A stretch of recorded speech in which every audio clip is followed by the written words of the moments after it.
Hello friends, welcome to my channel mister class 9th। आज हम बात करने वाले हैं क्लास 10th के बारे में। क्लास 10th के इंग्लिश का पहला चैप्टर। आज हम उसको पूरा हिंदी का आपका समरी समझाने वाले हैं कि क्या है वो स्टोरी उस चैप्टर की। तो ये जो चैप्टर है आपका पहला चैप्टर, जिसका नाम है इंचांटेड पूल। इंचांटेड पूल जो ये चैप्टर है, ये बेसिकली लिया गया है महाभारत के एक पार्ट से, जिसको राइट किया है किसने? चक्रवर्ती सिराज गोपालाचारी। उन्होंने इसको बुक के रूप में लाया है, जिसमें से कुछ पार्ट्स वहां से निकाल करके उन्होंने इसको लिखा हुआ है। तो इस चैप्टर में आखिरकार क्या बताया गया है? तो ये चैप्टर में जो बात है ना, वो महाभारत के उन दिनों की बात है जब महाभारत का में उन लोगों को, पांडवों को भेज दिया गया था वनवास। जब वो जुए में हार गए थे तो उसके बाद उनको वनवास भेजा गया था। तो वनवास में वो एक बार इस तरह से टहलते हुए एक जगह से दूसरे जगह जा रहे थे, तो उनको प्यास लग गई। प्यास लगी तो युधिष्ठिर ने अपने सबसे छोटे भाई जो थे सहदेव, उनको भेजा कि जाकर के देखो आसपास कहीं तालाब है। तो वो जाते हैं चेक करने के लिए, कहीं पानी पीने का तालाब मिल जाए जहां से वो अपनी प्यास बुझा सकें। सहदेव जाते हैं, फिर काफी देर हो जाता है, वो वापस रिटर्न नहीं आते हैं। फिर इनको चिंता होती है कि मतलब क्यों नहीं आए। तो उन्होंने इसके बाद नकुल को भेजा कि जाओ तुम देख करके आओ कि सहदेव कहाँ रह गया, वो अभी तक वापस क्यों नहीं आया। वो भी जाते हैं, जिस रास्ते पर वो गए हुए थे उसी रास्ते पर वो भी जाते हैं। जाकर के काफ़ी टाइम हो जाता है, वो वापस नहीं आते हैं। फिर सोचते हैं कि मतलब क्या प्रॉब्लम हो गई कि ये भी गए फिर वापस नहीं आ रहे हैं। फिर इसके बाद युधिष्ठिर ने अर्जुन को भेजा कि तुम जाकर के देखो कि क्या प्रॉब्लम हो गई, ये लोग वापस क्यों नहीं आ रहे हैं। अर्जुन भी जाते हैं, काफ़ी टाइम तक वो भी वापस नहीं आते हैं। तो युधिष्ठिर की चिंता बढ़ने लगती है कि क्या हो गया, क्या प्रॉब्लम आ गया है, आखिर क्यों नहीं आ रहे हैं वो लोग वापस। फिर वो भेजते हैं इसके बाद भीम को कि भीम तुम जाओ और देख करके आओ कि मतलब क्या प्रॉब्लम है, क्यों नहीं आ रहे हैं। भीम भी जाते हैं, उनके साथ भी सेम वही प्रोसेस होता है, वो भी जाते हैं वापस नहीं आते। तो इस तरह का प्रोसेस चलता रहता है। तो युधिष्ठिर को काफ़ी चिंता होती है कि मतलब उनके भाइयों के साथ क्या हो गया, क्या वो बहुत ज़्यादा प्यास की वजह से कहीं रास्ते में मर जा रहे हैं, मूर्छित हो जा रहे हैं, या फिर कुछ कोई और भी आ गया है जो उनको मार दे रहा है या उनको पकड़ ले रहा है, या वो क्या प्रॉब्लम है। वो इसके बारे में जानकर बहुत ज़्यादा उनके मन में इच्छा उत्पन्न होने लगी, क्या हो गया। फिर वो खुद उठे और उसी रास्ते पर, जिस रास्ते से होकर के वो लोग गए थे, उसी रास्ते पर वो भी चले गए। और चलते चलते तमाम जंगलों से गुजरते हुए वो जब एक तालाब के पास पहुंचते हैं, एक तालाब है पूरा चारों तरफ हरा भरा सा घास लगा हुआ है, तालाब भी काफ़ी स्वच्छ पानी है। फिर जब वो उसके पास पहुंचते हैं तो वो देखते हैं उनके जितने भाई हैं सारे भाई पड़े हुए हैं एक डंडे की तरह, मतलब पूरी तरह से मूर्छित अवस्था में जिस तरह से होते हैं वैसे ही सब पड़े हुए हैं। वो देख करके हैरान हो जाते हैं कि इतना पावरफुल, इतना ताकतवर कौन हो गया जो भीम अर्जुन जैसे महारथियों को भी हरा दिया।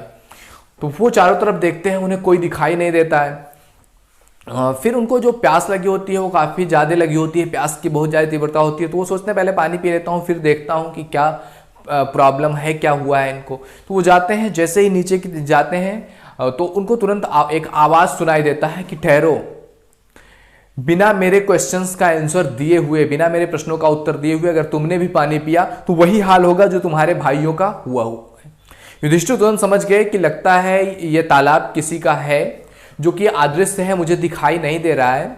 बट उसने इसी तरह से क्वेश्चन उनके भाइयों से भी पूछा होगा, उन्होंने उसको ध्यान ना देते हुए उसको पानी पी लिया, जिस वजह से ये हुआ है। तो फिर वो कहते हैं कि मतलब क्या प्रॉब्लम, क्या क्वेश्चन है तुम्हारे, क्यों, तुम कौन हो। तो वो बताता है कि मैं इस तालाब का ओनर हूँ और तुम्हारे जो भाई है ना, इन्होंने उस क्वेश्चन का आंसर, मेरे प्रश्नों का उत्तर दिए बिना ही पानी पी लिया है, जिसकी वजह से ये मरे हुए हैं। अगर तुम भी ऐसा करोगे तुम्हारे साथ भी ऐसा ही होगा। तो युधिष्ठिर कहते हैं ठीक है, पूछो अपने क्वेश्चंस। तो इसके बाद जो है वो अपने एक एक करके तमाम सारे उसने क्वेश्चंस पूछे और उन सभी क्वेश्चंस का युधिष्ठिर ने पूरे ईमानदारी से, पूरे अच्छे से जवाब दिया। सारे क्वेश्चंस मैं आपको जब चैप्टर पढ़ाऊंगा तो पूरा डिस्कस करेंगे क्वेश्चंस क्या क्या हैं। मैं केवल ओवरऑल आपको समरी बता रहा हूं। तो सारे क्वेश्चंस उसने पूछे, युधिष्ठिर ने सबका अच्छे से जवाब दे दिया। उनका जवाब सुनने के बाद मतलब उसने कहा था कि तुम्हारे जब अगर सारे क्वेश्चंस के जवाब सही होंगे तो तुम जिसको कहोगे किसी एक भाई को मैं जिंदा कर दूंगा। तो उस यक्ष जो रहता है तालाब का ओनर, जो अदृश्य रहता है, वो पूछता है कि मतलब कौन से भाई को, किसको तुम जिंदा करना चाहते हो।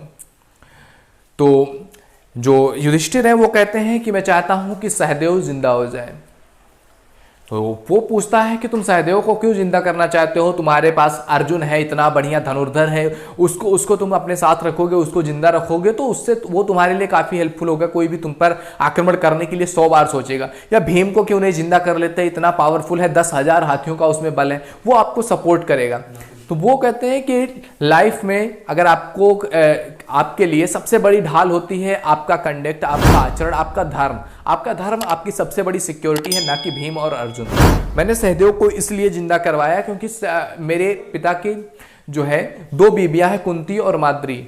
कुंती का तो मैं पुत्र जिंदा हूं, लेकिन मेरी जो दूसरी माँ है माद्री, उनके जो दोनों बेटे हैं सहदेव और नकुल, दोनों ही मूर्छित अवस्था में पड़े हैं। तो अगर उनमें से कोई एक जिंदा हो जाएगा तो मेरी उस माँ के पास भी एक बेटा रहेगा। युधिष्ठिर के इस तरह की निष्पक्षतापूर्ण बातों को सुन करके, उनके इस तरह के व्यवहार को देख करके यक्ष जो तालाब का ओनर था वो काफी खुश हुआ और उसने उनके सभी भाइयों को जीवित कर दिया। और सभी भाई जब जीवित हो गए तो यक्ष जो था वो ओनर, जो अदृश्य था, वो उनके सामने आया। उसने बताया कि मैं यक्ष हूं और तुम्हारी परीक्षा लेने के लिए मैं आया हुआ था। तो इस तरह से युधिष्ठिर ने अपने ज्ञान, अपनी बुद्धि और अपने निष्पक्षता भरे भाव से अपने सभी भाइयों को जो मूर्छित अवस्था में चले गए थे उनको वहां से जीवित लेकर के आते हैं। तो ये कहानी में बहुत सारी शिक्षाएं देती है कि किस तरह से आप अपने जीवन में इंटेलिजेंट बने रह सकते हैं, किस तरह से आपको क्वेश्चंस के जवाब देने हैं, किस तरह से निष्पक्षता आपके जीवन में लानी है। जो क्वेश्चंस उसने पूछे, क्वेश्चंस काफी इंपॉर्टेंट है, बहुत ज्यादा क्वेश्चन ये आपसे एग्जाम में भी पूछे जाते हैं। तो क्वेश्चंस के बारे में हम अगले वीडियो में डिस्कस करने वाले हैं कि आखिर कौन कौन से क्वेश्चन है।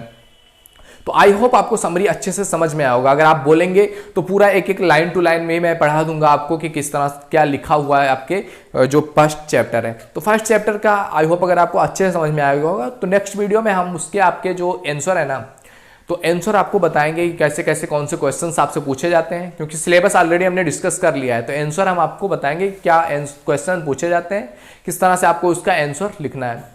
तो आई होप वीडियो आपको बहुत अच्छा लगा होगा। अगर वीडियो पसंद आया हो तो लाइक जरूर कीजिएगा।